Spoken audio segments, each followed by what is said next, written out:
In the last episode of our trip, we left our camp at the famous oasis of Glimat Bid al-Lihi. It was a nice, smooth drive with magnificent views for some time until we were hitting some tricky dunes. We had a bit of a challenging time to find our way through that.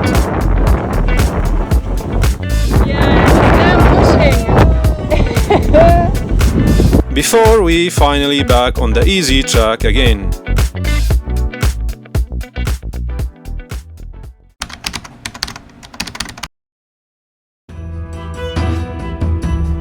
By the late afternoon of day 3, we are driving the open, wide, salty pans of Al-Uruq Al-Mu'tarida, or the transverse dunes in English.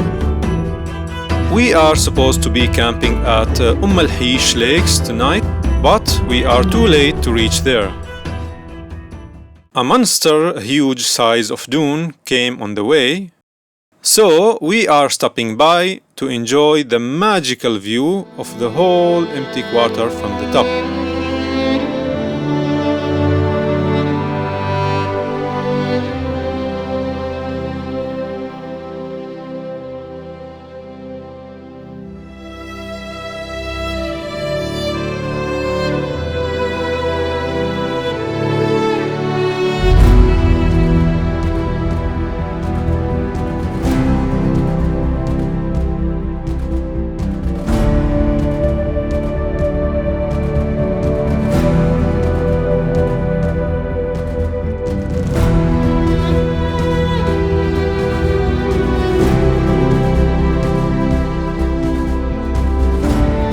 Then we are deciding that no other place could be better to be our camping spot for tonight.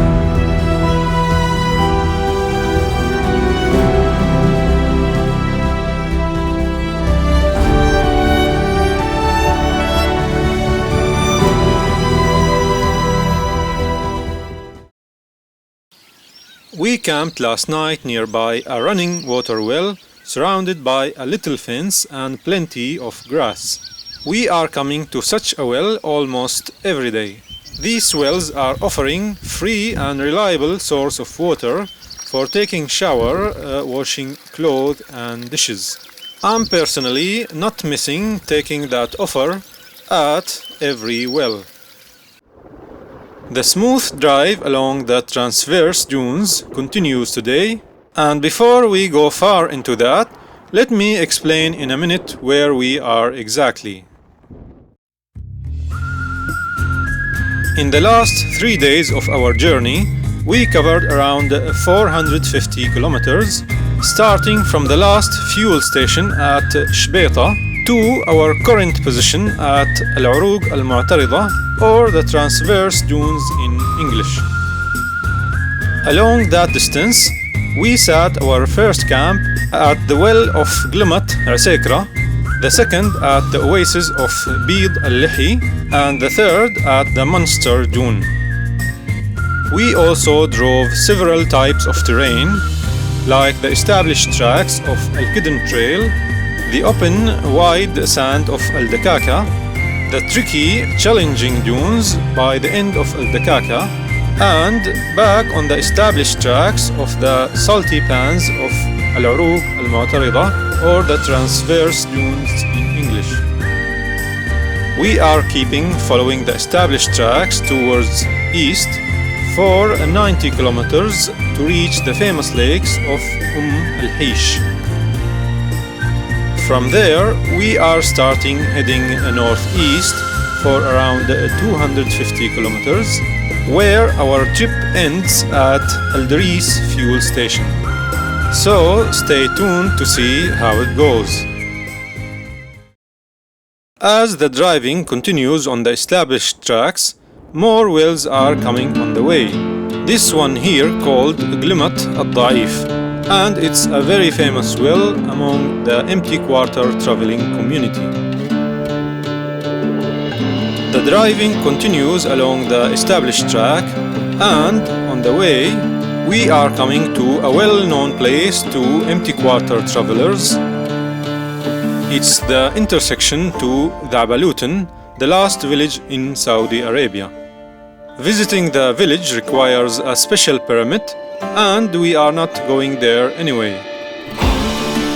The driving continues for 20 kilometers on the track until we are starting approaching the lakes of الحيش. So we are leaving the main track and taking a turn towards the lakes that are hiding behind the big dunes.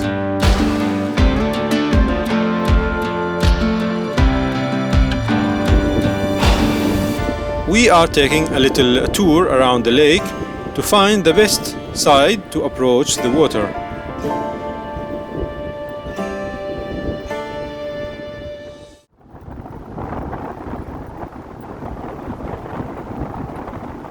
Finally, we came to the place we were really looking to visit.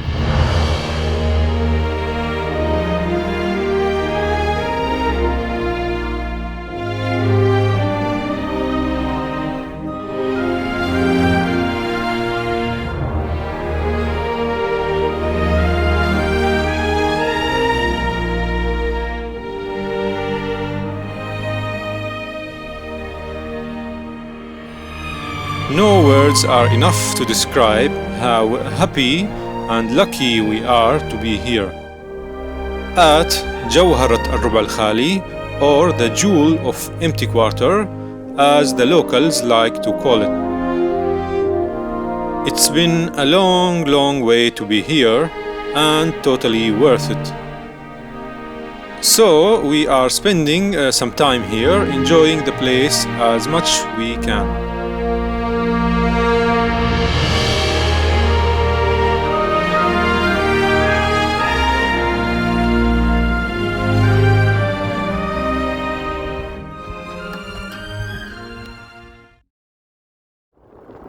The track beyond the lakes is much less driven by anyone, so it looks narrower and a bit harsher on tires. Then things are getting more interesting for us when the way is snaking between the dunes and even fading at some parts where we need to take a step on the sand, surrounded by a very beautiful landscape of the pure empty quarter.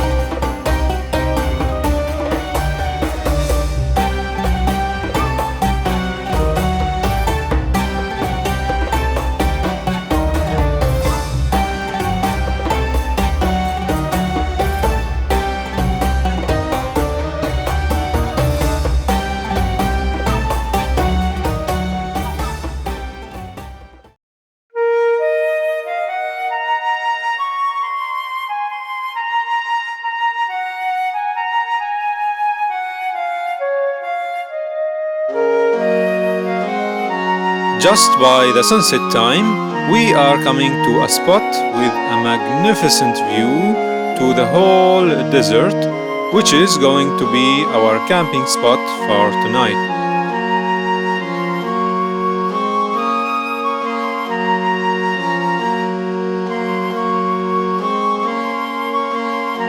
What a perfect place to enjoy a magical sunset of the empty quarter.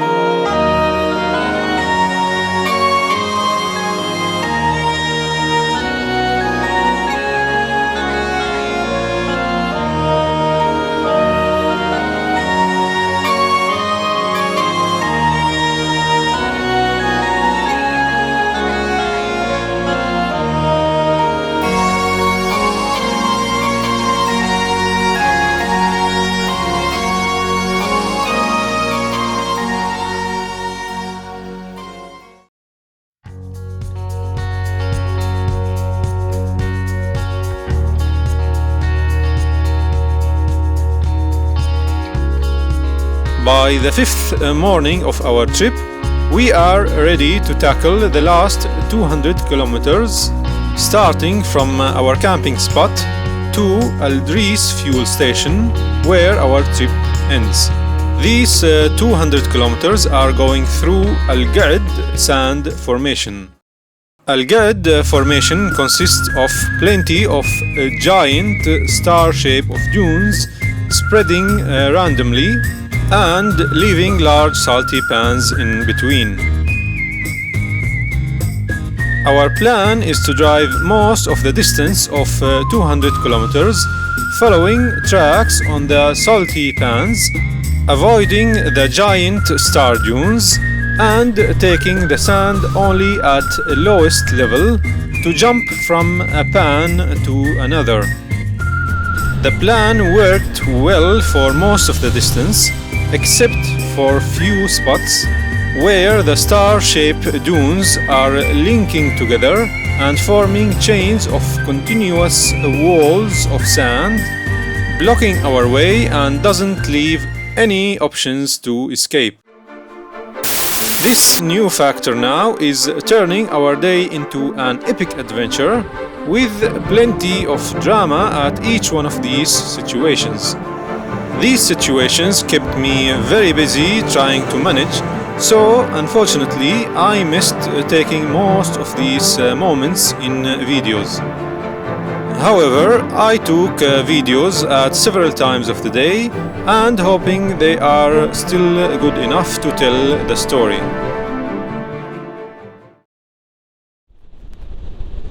The drive at Al-Qa'd sand formation is beginning easily and smoothly. It's even becoming very enjoying when we are jumping on the little dunes from time to another. This is an example for how enjoying it is when we are on the sand.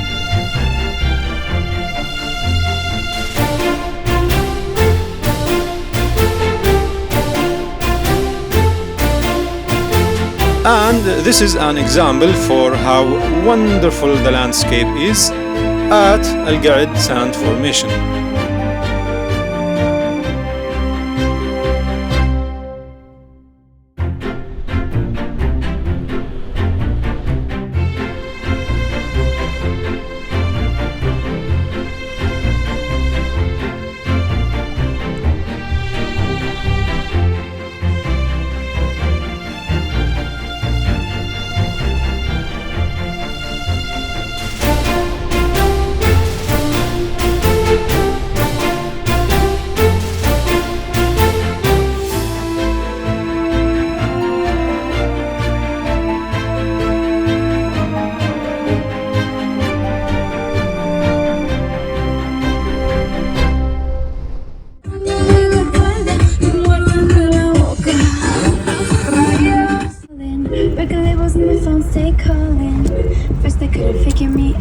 The same enjoying drive through the wonderful landscape is keeping going on and on for countless kilometers.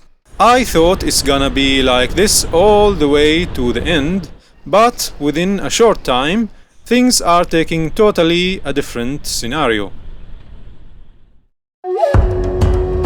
The drama is beginning by getting stuck on the tricky dunes,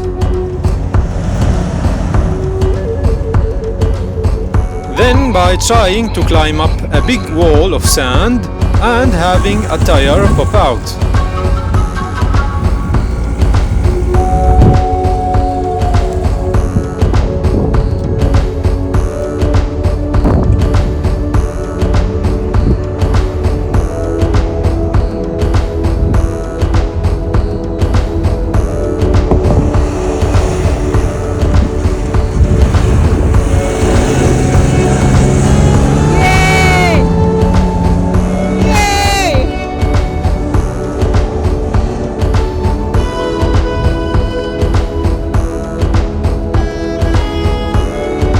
After clearing that situation, we are coming to a salty pan with a spongy ground.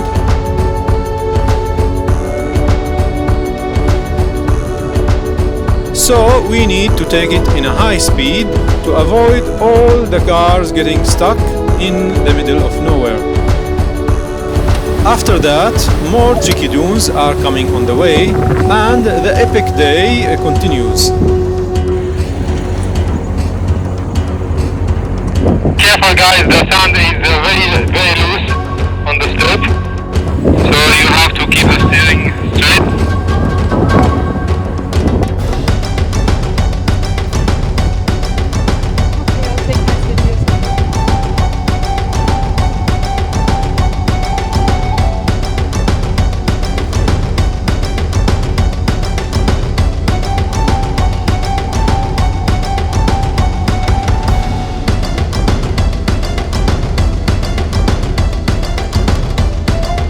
It was becoming really dark before finding an exit, so we are deciding to call it off for tonight and set our camp number 6 in the empty quarter.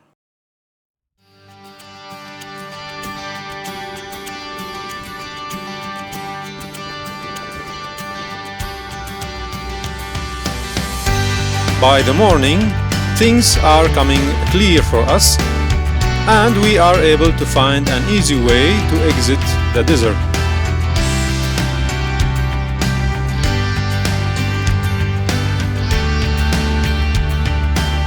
Only a few kilometers on some established tracks are leading to the exit point. At the exit point, everyone is airing the tires up to road pressure.